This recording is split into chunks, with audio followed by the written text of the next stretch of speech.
the biscuit crew has left us, and we're just the two of us. First time since we left Sweden, actually. So we're gonna enjoy some alone time now, fix some stuff on the boat, and then I wait next crew that we join in a few weeks. So we are anchored here on the Douro river just outside of Porto, and it's a crazy current going on right now. It's a bit more than 2 knots of current. I was actually inside and I heard some vibrating noise, and I didn't really understand what it was, but it was the ropes for the anchor chain.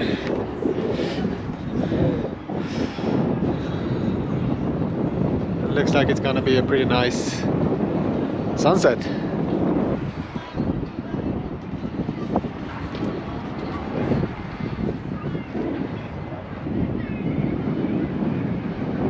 Looks like we are driving ahead, but this is also just the current. We're still at anchorage.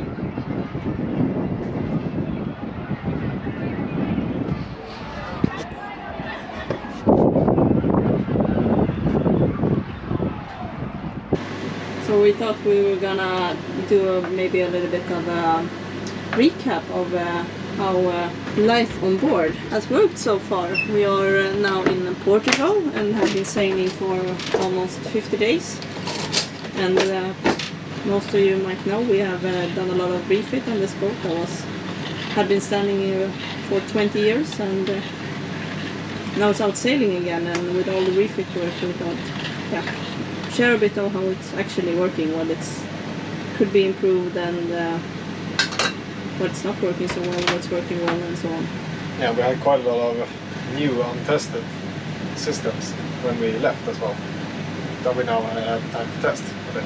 One of them I would say would be the cooktop and the oven and fan and everything for cooking basically, which is all electric, and we run it from our lithium battery bank, and it's all powered from our solar panels, and occasionally we're plugged in shore power at some stops, but definitely not all stops. And we have had longer periods, like I think we have a bit more than a week where we haven't had anything plugged in at all, and we've just been running from solar.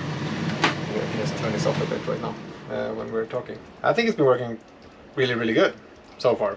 I mean, we haven't had any issues at all, I would say, with the battery inverter setup and cooking and stuff like that.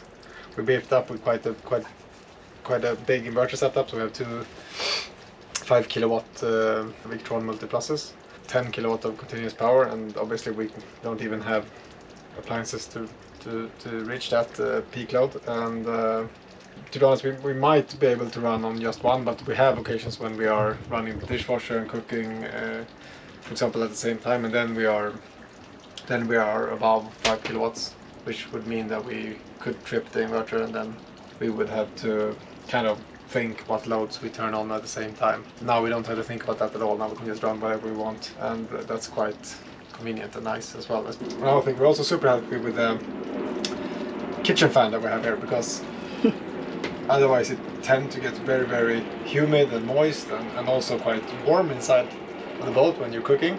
But having the opportunity to extract that out is really nice. And one other thing we have that's not our thing really, but it was on the boat before, is the whole gimbaled bench thing. Yeah. Now we're on anchor, so now we have it locked, but yeah, the entire bench is gimbal. That's also super nice, because you have a workbench that is flat that you can work on while you're out at sea as well, and also you can put whatever pots and put things down and work with it without having things flying all over the place. That's for now. It's pretty early morning and we're leaving Porto for Figueira de Foz, and we have a really beautiful sunrise.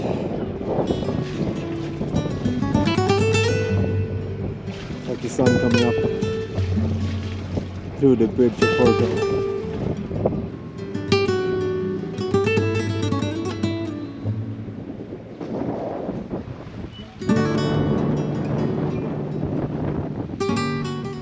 Now we entered an area with a lot of fog. I guess it's quite typical in this region. It's quite cold in the water. It's also very damp, and you can almost feel how you get wet on your skin from the fog. And now we have dolphins. There was a dolphin over there. Potentially a good sign that there is no orcas nearby, but who knows?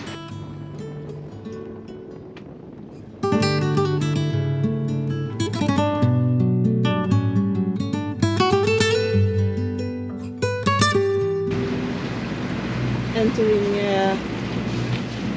the harbor in Figueira, the Foss or something like that. There's a lot of activity, like dredging ships all over the place. A big piece of wood in the water. Lots of things going on. Yep. And a lot of current against us as well.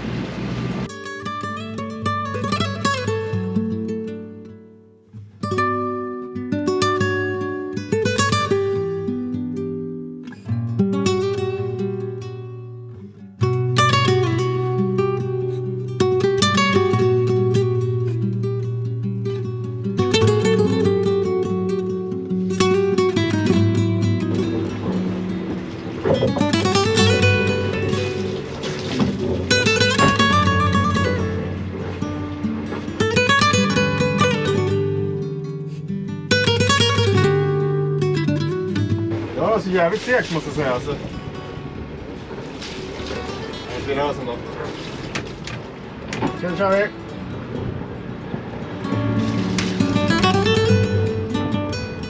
Nej Peter, jag tror vi fastnar i botten alltså. Har du kvar den?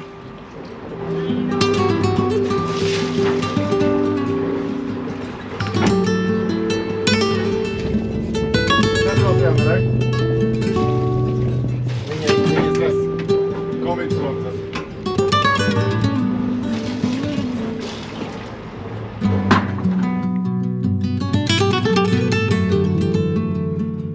That departure didn't really go as planned. We didn't really check the tide very well, and when we were just about to departure we realized that we are at rock bottom of the tide. I'm not sure exactly how well, I mean we don't really know exactly how well calibrated our sonar is, but it says like 2.2 meters and we are like 2.4. We were still floating, so we tried to get out anyway, but we only got like a couple of meters out of the dock, and then we softly kind of got stuck in the mud. But we were able to pull us back in again, and now we just have to wait a bit for the tide to come up. And today we're heading for Nazare, which is actually the first marina we booked so far. Yeah, so far we only showed up, but it hasn't been that crowded. We were a bit nervous about it since we have a bigger boat this time. Yeah. Then maybe it'll be a little bit more difficult finding spots, but it hasn't. Usually we check the marinas before, like on Nazare and so, and see if they have room for a big boat like ours. I was actually expecting it to be more crowded and more difficult to get a spot. Let's wait for the tide to come up a bit. What are you up to? So I'm connecting the solar panels that we have on the roof of the doghouse. Wires are coming down here, and they're also prepared for having some downlights here as well. But it's a super tight space getting all the connections in place here, so I'm carving out a bit of the core in the doghouse roof here to be able to fit the connections. Still waiting for the tide to come up. Yeah, it's I need some more water.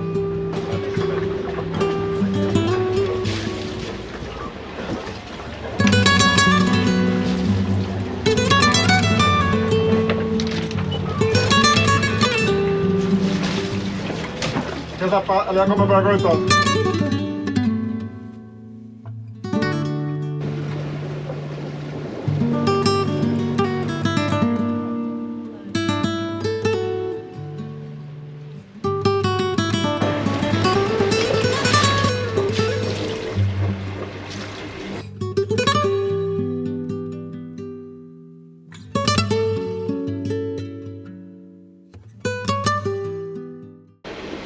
Det står 3 pikétröjor där. De är där vi ska kanske. Det måste vara där nästan, eller?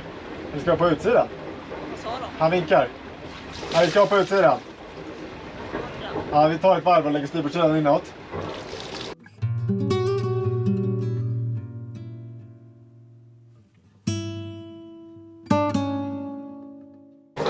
You want to do it there? Yeah, we're gonna change the lines like this. You can just tie them up the wick and we're gonna change it. I will.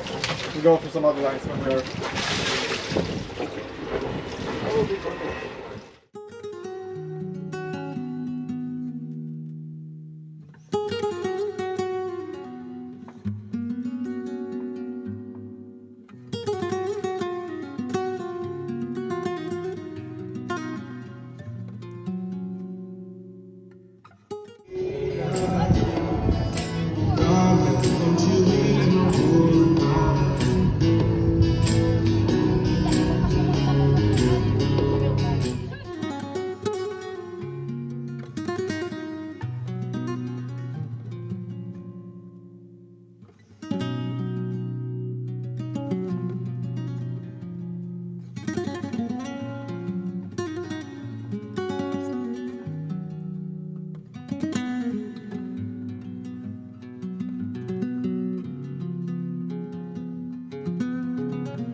We've been in Nazare for a couple of days now.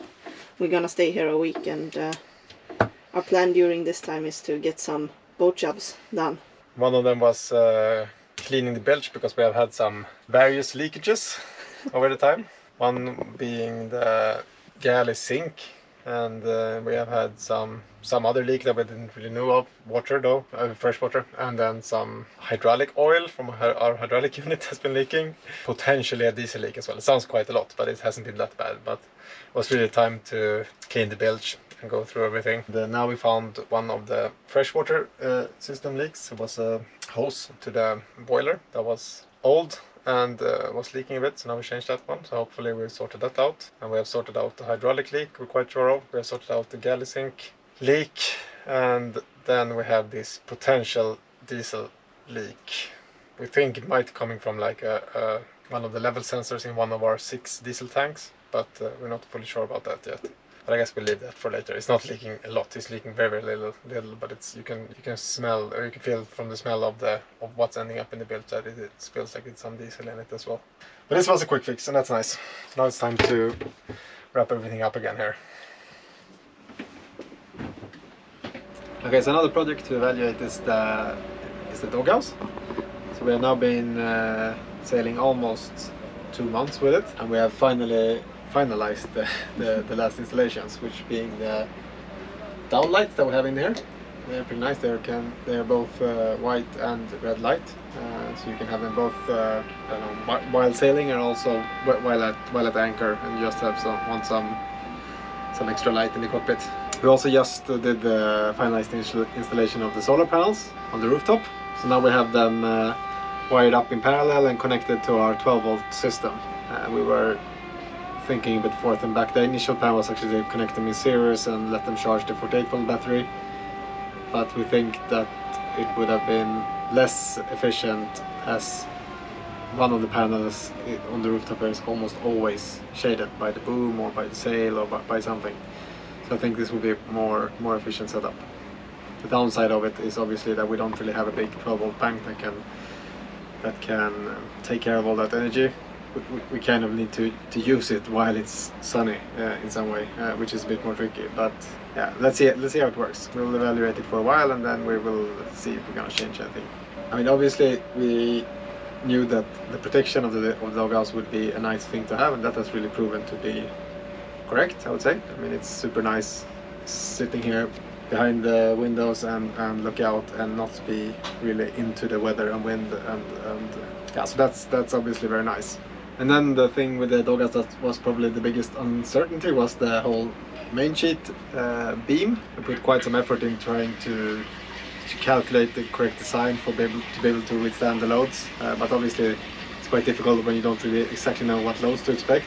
So far it feels like that the beam is like, it's super sturdy and very, very rigid, and it doesn't make a movement at all at any times, even though we have had some really hard, I mean, as you get really hard like slammings. I think those are probably the worst things. If we would get an accidental jibe, which we haven't gotten yet, or like the slamming in low winds and when it's wavy conditions, when the boom rocks all over and then it slams out and gets to a hard stop when the sheet is tight.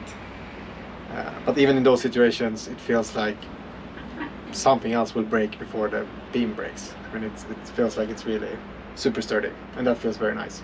We actually also just opened up and the roof panels where it's attached, so I re-tightened the bolts a bit. They had set a bit, but I could only like tighten them maybe quarter turn or something like that. So all in all, it feels like a good project, and it feels like it will last. Let's hope I don't have to regret that, but or regret saying that. But it's also quite good height on it. yeah, we're a bit worried about the height. I mean, it's still quite low. I think we've really gotten used to it. I think it's maybe some people that try to enter the boat for the first time maybe complain that it's a bit low, but we have really gotten used to it so far. We had this idea about removing this part or even all the way down to the cockpit floor at some point. I mean, we're obviously not going to do it now, but to be honest, I don't really think it is a big problem. Maybe when we get older and less maneuverable. And it's also nice with the windows. Feels like we got them quite good, in a good position. Yeah, in a good position and good size as well. I haven't really felt like limited about the pillars that they're covering the view or anything like that. One thing though that we knew about and that has been a bit of a problem is that obviously the opening for the lines, I mean, in really harsh conditions, it will get or you will have water coming through there. That has only happened once, I think, so far. Once or twice. Once or twice, maybe. Yeah. We thought about building some kind of cover thingy outside, but that's obviously not so nice when it happens. We kind of knew about it, but we didn't really know how to avoid it in the best way, and we didn't really have time to do anything differently. So we just kind of decided that we have to deal with it later if it's a big problem. To be honest, right now it doesn't feel really that big of a problem. Yeah, we'll see if we do anything about it later.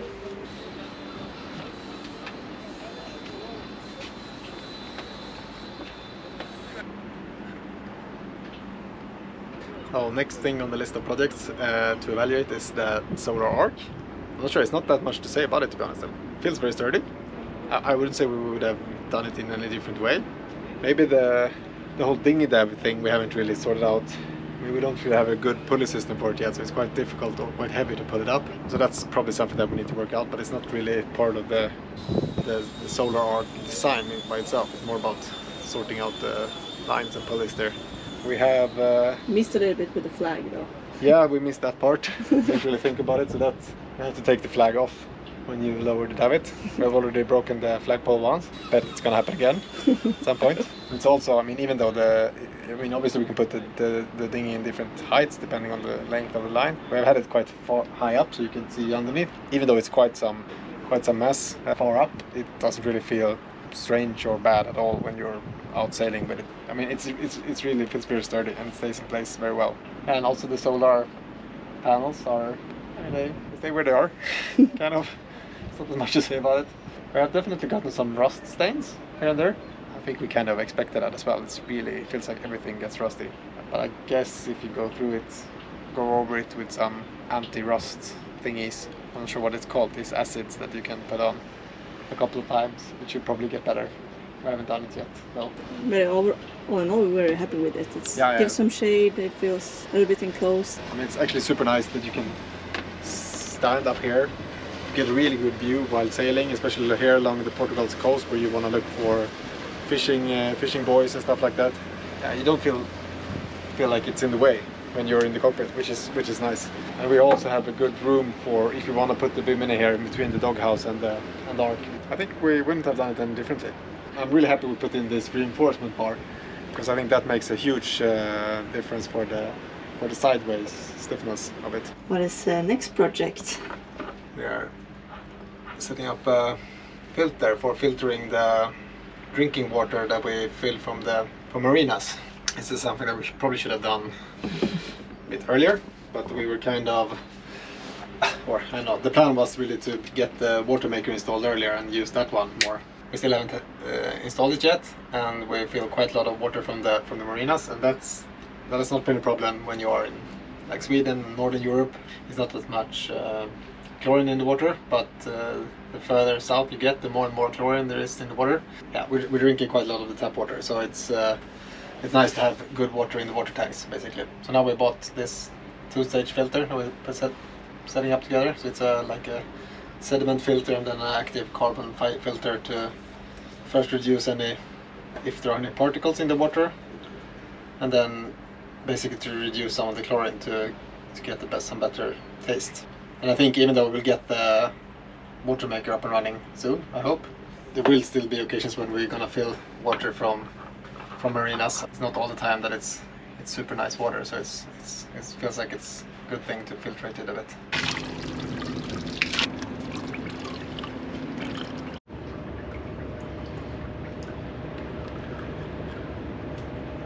Unfiltered. Filtered. Definitely better, but the water wasn't that bad here, to be honest. This marina. Spanish water that was. Yeah, that was very, very chlorinated.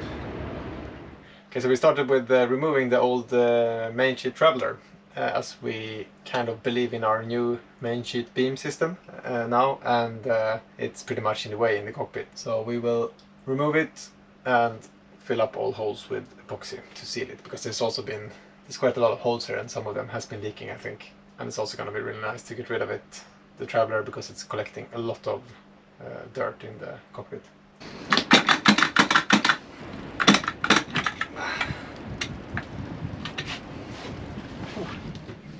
So as part of evaluating our refit projects we've done, we also one job we did before departure was the teak deck refit, where we removed all the screws and filled with epoxy and added new teak plugs. So far it seems to be holding up pretty good, and we did that with just doing like a quick solution for the teak deck instead of removing it all and painting it, so we don't expect it to last a lifetime. We just like prolonging its life a little bit. And then another thing, a big thing, is of course the keel. Maybe a bit difficult to evaluate the keel, but so far it feels good while we're sailing. It does what it's supposed to do, I guess, being a counterweight to the boat and the sails. Last time we checked, it's still there, so yeah. We haven't dropped it. Yep.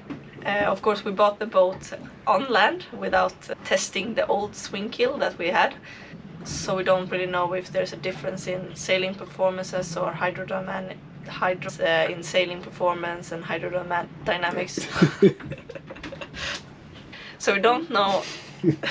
So we don't know if there's any difference in sailing performance.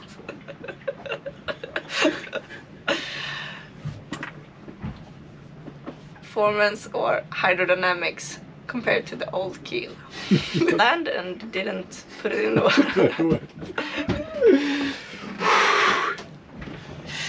Performance or hydrodynamics. So we don't know if there's any difference in sail performance or hydrodynamics. I'll give up. So we don't know if there's any difference in sail performance or hydrodynamics compared to the old swing keel. That's probably the most difficult thing to say in a very long time. Anyhow, we don't know if there's a difference. That's what we were getting at. And the keel seems to work as a keel should do.